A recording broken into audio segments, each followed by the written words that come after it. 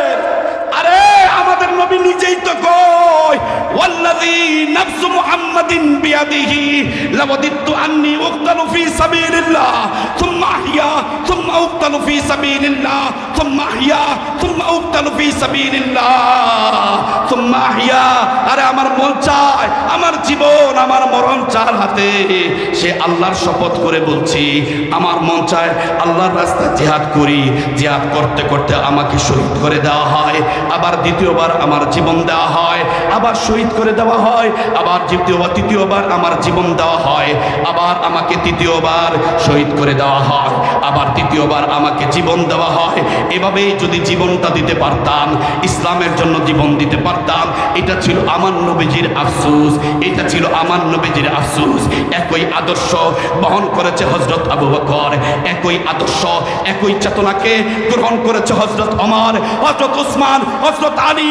এরকম সাহাবায়ে কেরামরা প্রত্যেকেই এভাবে নবীজির আদর্শকে নিজের আদর্শ বানিয়েছেন, নবীজির চাওয়ার পাওয়াকে নিজের চাওয়া পাওয়া বানিয়েছেন। এই জন্যই তো দেখা যায় ইসলাম মাত্র মক্কাতে মায়ের খাইলো 13 বছর, মক্কা থেকে হিজরত করে মদিনায় গেলেন মাত্র 10 বছর। কয় বছর? এখনো মাত্র 2 বছর পার হতেই দ্বিতীয় বছরেই তো বদরের যুদ্ধ কায়েম হয়ে গেল, এরপরে বছরই তো আবার উহুদ কায়েম হয়ে গেল।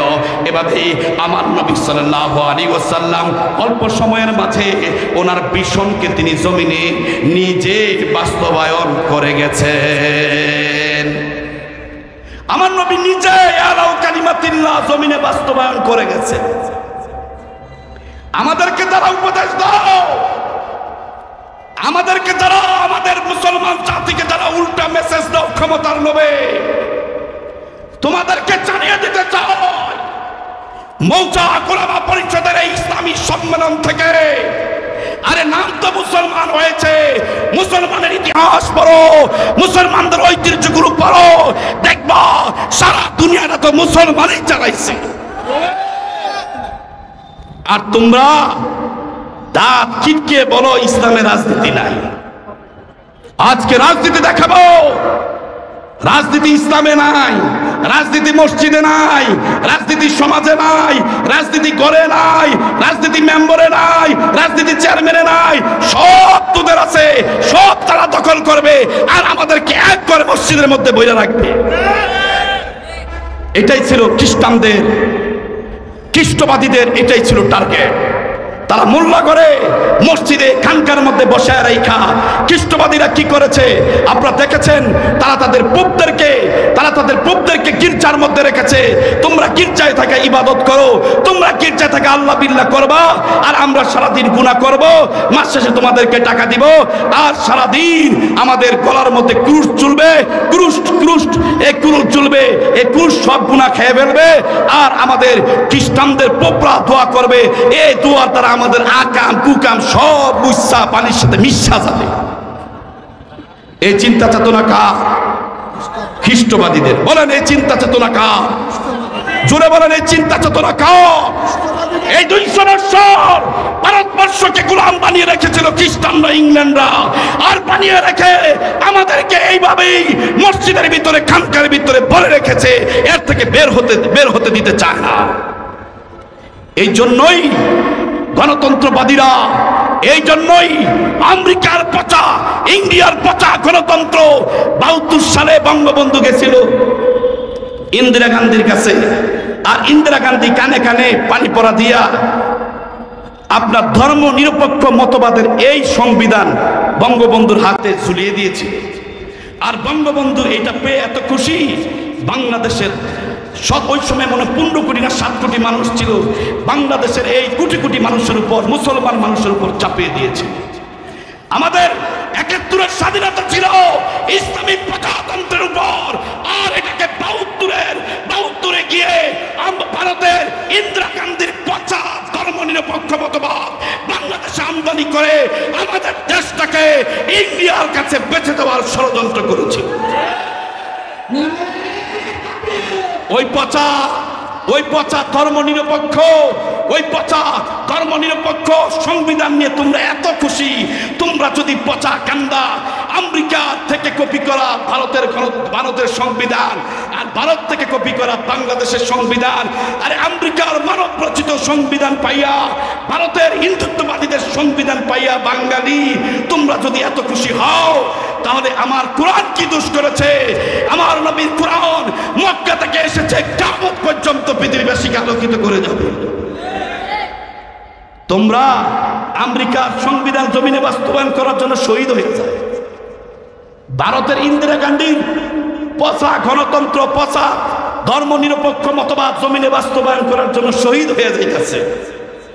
বেডা তোরা যদি তোকে জান মাল সব খুয়াই লাইতেছস কি আরে আমেরিকার ভারতের লেগা, তাহলে আমেরিকার ভারতের জন্য যদি তোরা এত ত্যাগ স্বীকার করতে পারস, তাহলে আমরা মদিনার নবী, ইসলামের নবী, আমার নবীর জন্য, আমাদের কোরআনের জন্য, আমাদের ইসলামের জন্য জীবন দিতে পারবো না কি আরে? কে কে রাজি আছেন জীবন দিবে?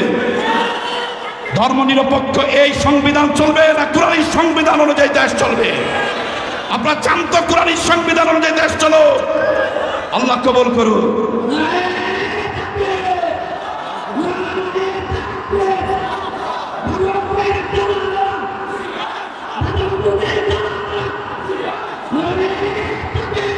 বলেন দালালি না রাজপথ, বলেন দালালি না রাজপথ,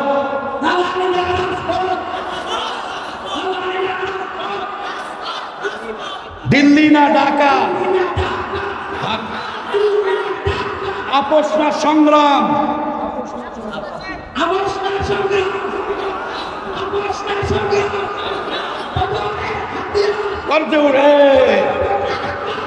বল যাক আল্লাহ আপনার কবুল করুক। স্লোগান নাই, আরে খাইতে খাইতে আর পান চাবাইতে চাবাইতে জীবনদিগিটা শেষ। স্লোগান শিখবো কই? যে বেটা গরম বয়ান করে আর পরের দিন আর খতিবগিরি নাই, ঠিক কি ঠিক না? দোস্ত যে কথা বলছিলাম, যারা বলে ইসলামের রাজনীতি নাই, যারা বলে কোরআনের রাজনীতি নাই, এ কথা যারা বলে সে যেন কোরআনকে অস্বীকার করে বসলো, সে যেন ইসলামকেই অপমানিত করলো। তার নতুন করে মুসলমান হইতে হবে, তওবা করতে হবে, নতুন করে কালিমা পড়তে হবে। অথচ আমার নবী তার জীবদ্দশায় তিনি তার ভীষণ দিনের বিজয় বাস্তবায়ন করে গেছেন। আলেম ওলামাদের সম্মেলন, ওনারা তো সব এই সম্পর্কে ভালোভাবে জানে, সিরাত সম্পর্কে। আমার নবী সাল্লাল্লাহু আলাইহি ওয়াসাল্লাম 10 বছর এলাউ কালিমাতিল্লাহ করেছেন, দিনের বিজয় করেছেন, মুসলমানদের খলিফাতুল মুসলিমিন ছিলেন, সারা পৃথিবী শাসন করেছেন। নবীজি ভীষণ জমিনে বাস্তবায়ন করেছেন, খলিফাতুল মুসলিমিন ছিলেন আমার নবী সাল্লাল্লাহু আলাইহি ওয়াসাল্লাম। কয় বছর? কয় বছর? 10 বছর। কোন কয় বছর? আরো জোরে, আরো জোরে কোন? 10 বছর। আরো জোরে। বিশ্বনবী মহানদের সঙ্গে বয়ান শেষের বিশ্বনবী সাল্লাল্লাহু আলাইহি ওয়াসাল্লাম দিনের বিজয় করে খলিফাতুল মুসলিমিন ছিলেন 10 বছর। নবীজির ইন্তেকাল হলো, নবীজির হাত থেকে এলাউ কালিমাতিল্লাহ লা ইলাহা ইল্লাল্লাহর পতাকা নামতে দেয় না। আমার নবীর সাহাবীরা এই কালিমার পতাকাকে নামতে দেয় নাই, জমিনে পড়তে দেয় নাই। হাত ডাইন হাত দিয়ে নিছে, ডাইন হাত কেটে দিয়েছে, বাম হাতে নিয়েছে, বাম হাত কেটে দিয়েছে, মুখে নিয়েছে, এই কল্লাটাকে আলাদা করে দিয়েছে, আরেক সাহাবী হাতে নিয়েছে, ওই সাহাবীর ডান হাত কেটে দিয়েছে, তিনি বাম হাতে নিয়েছেন পতাকা, বাম হাত কেটে দিয়েছে, মুখে নিয়েছেন পতাকা, ওনাকেও শহীদ করে দিয়েছে, তৃতীয় জন আবার ডান হাতে নিয়েছে। এভাবেই পতাকাকে উঁচু করে রেখেছে, কখনো নিচে নামতে দেয় না। বিশ্বনবী সাল্লাল্লাহু আলাইহি ওয়াসাল্লাম 10 বছর খলিফাতুল মুসলিমিন ছিলেন। আমার নবী দুনিয়া থেকে বিদায় নিয়ে গেলেন, কালিমার পতাকাকে নামতে দেয় নাই, নিচে পড়তে দেয় নাই। দাম করে আবু বকর কালিমার পতাকা হাতে নিয়ে নিয়েছেন। তিনি আমার নবীর ভীষণ, আমার নবীর ভীষণ দিনের বিজয়, তিনি আমার নবীর ভীষণকে সামনের দিকে এগিয়ে নিয়ে গেলেন। কত বছর? 2 বছর 10 মাস 10 দিন, মোটামুটি 3 বছরের মতো। হযরত আবু বকর 3 বছর মুসলমানদের খলিফা ছিলেন, পৃথিবী শাসন করেছেন আবু বকর 3 বছর। আবু বকরের ইন্তেকাল হলো, কালিমার পতাকা জমিনে নামতে দেয় নাই। হযরত ওমর ধাপ করে কালিমার পতাকা আবু বকরের থেকে হাতে নিয়ে নিয়েছেন। হযরত ওমর রাদিয়াল্লাহু তাআলা আনহু দিনের বিজয় করলেন এবং তিনি মুসলমানদের খলিফা ছিলেন। কত বছর খলিফা ছিলেন? 10 বছর 10 মাস 10 দিন, মানে প্রায় 11 বছর। 11 বছর নবীজির মিশনকে সামনের দিকে এগিয়ে নিয়ে গেছেন হযরত ওমর। 10 বছর 10 মাস 10 দিন, প্রায় 11 বছর। হযরত ওমর রাদিয়াল্লাহু তাআলা আনহুর ইন্তেকাল হয়ে গেল। নবীজির মিশনকে সামনের দিকে এগিয়ে নিয়ে গেছেন হযরত উসমান। হযরত উসমান রাদিয়াল্লাহু আনহু নবীজির মিশনকে সামনের দিকে এগিয়ে নিয়ে গেছেন। কত বছর? 1 বছর 2 বছর 3 বছর 4 বছর 5 বছর নয়, 12 বছর তিনি নবীর মিশনকে সামনের দিকে এগিয়ে নিয়ে সারা পৃথিবী শাসন করেছেন তিনি 12 বছর। উসমান রাদিয়াল্লাহু তাআলা আনহু শহীদ হয়ে গেল। কালিমার পতাকাকে হযরত আলী রাদিয়াল্লাহু তাআলা ধাপ করে ধরে নিলেন। আলী রাদিয়াল্লাহু তাআলা আনহু নবীজির মিশনকে সামনের দিকে এগিয়ে নিয়ে গেছেন। কয় বছর? 1 বছর 2 বছর 3 বছর 4 বছর, প্রায় 5 বছর পর্যন্ত তিনি পুরা পৃথিবী শাসন করেছেন হযরত আলী রাদিয়াল্লাহু তাআলা আনহু। হযরত আলী রাদিয়াল্লাহু তাআলা আনহুর ইন্তেকাল হলো। এরপরে কালিমার পতাকাকে হাতে নিয়ে নিলেন আলী রাদিয়াল্লাহু তাআলা আনহুর ছেলে, নবীজির নাতি হযরত হাসান রাদিয়াল্লাহু তাআলা আনহু। তিনি নবীজির মিশনকে সামনের দিকে এগিয়ে নিয়ে গেছেন 6 মাস।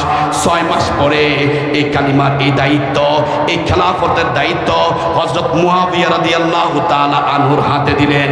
হযরত মুআবিয়া রাদিয়াল্লাহু তাআলা আনহু এই কালিমার পতাকাকে, এলাউ কালিমাতিল্লাহকে, দ্বীনের বিজয়কে, নবীজির মিশনকে সামনের দিকে এগিয়ে নিয়ে গেছেন 5 বছর 10 বছর 15 বছর। না না না, আমার নবীর মিশনকে সামনের দিকে এগিয়ে নিয়ে গেছেন 19 বছর।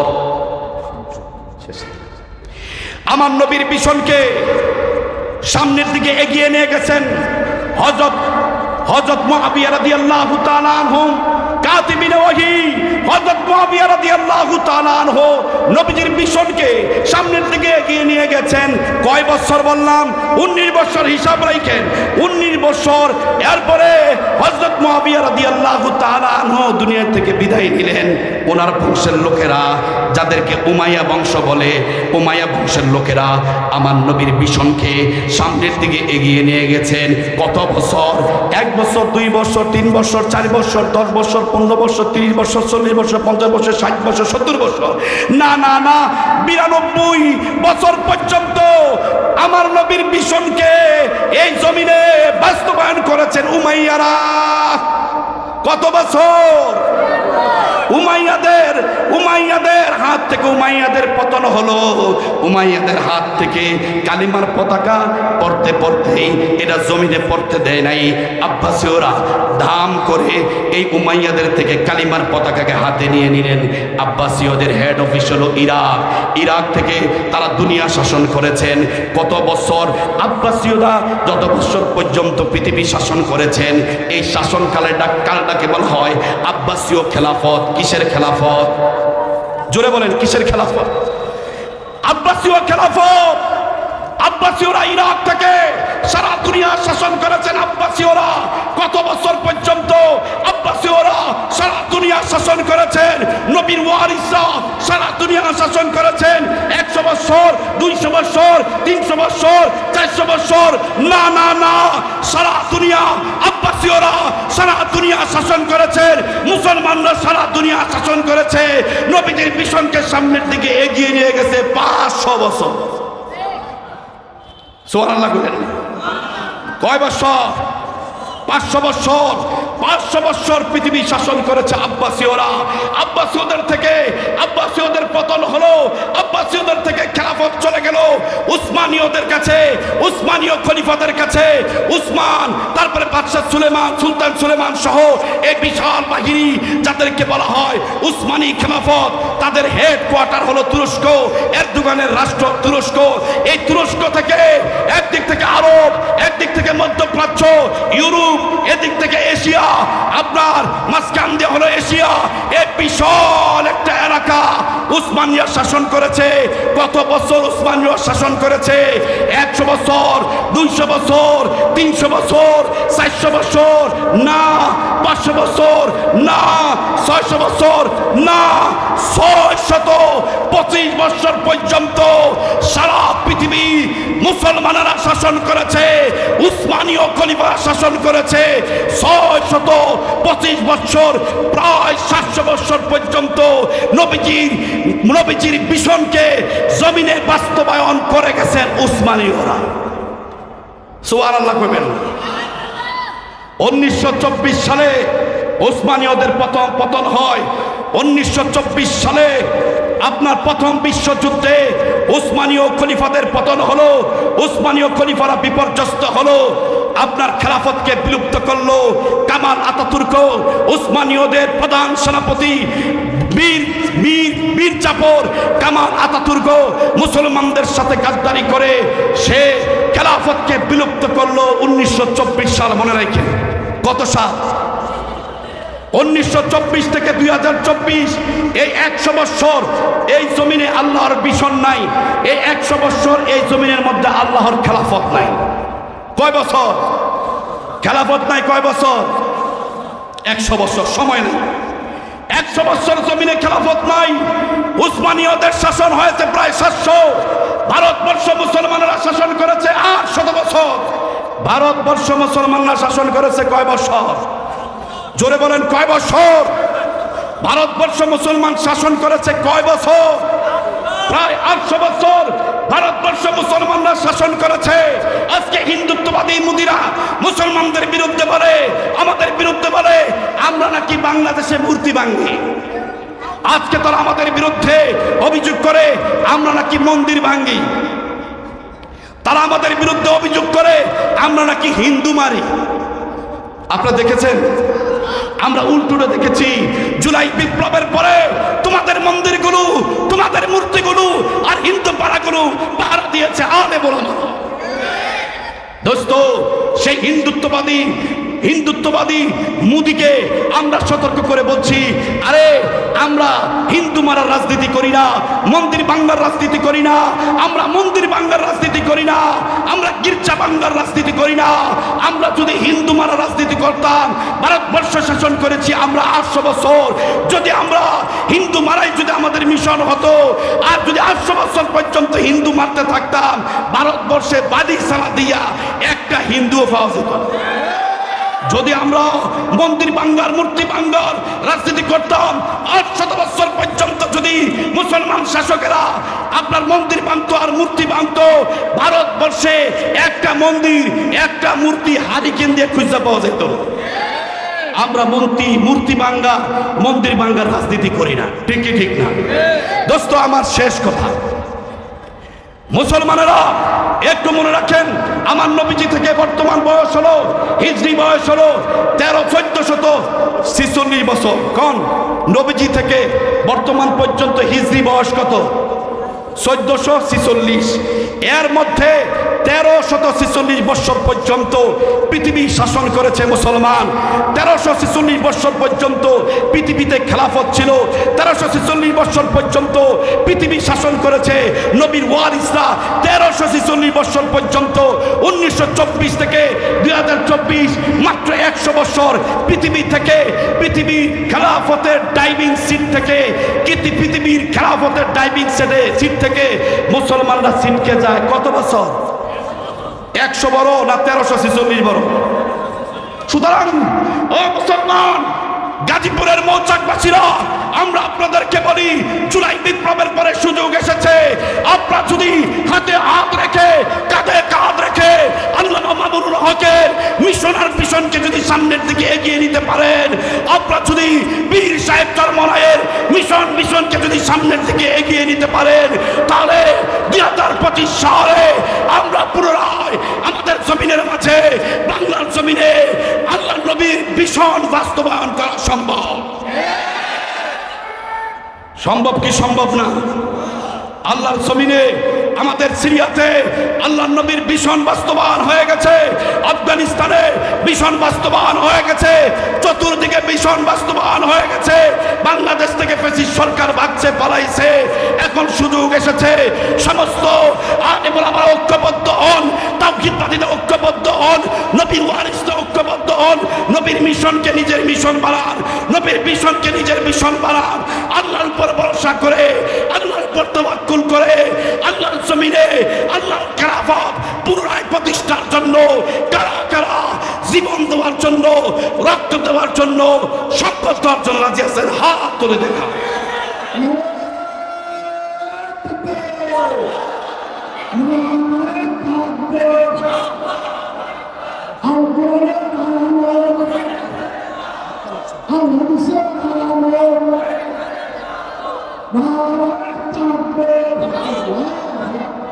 হাত উপরে উঠান, হাত নামাইতে পারবেন না।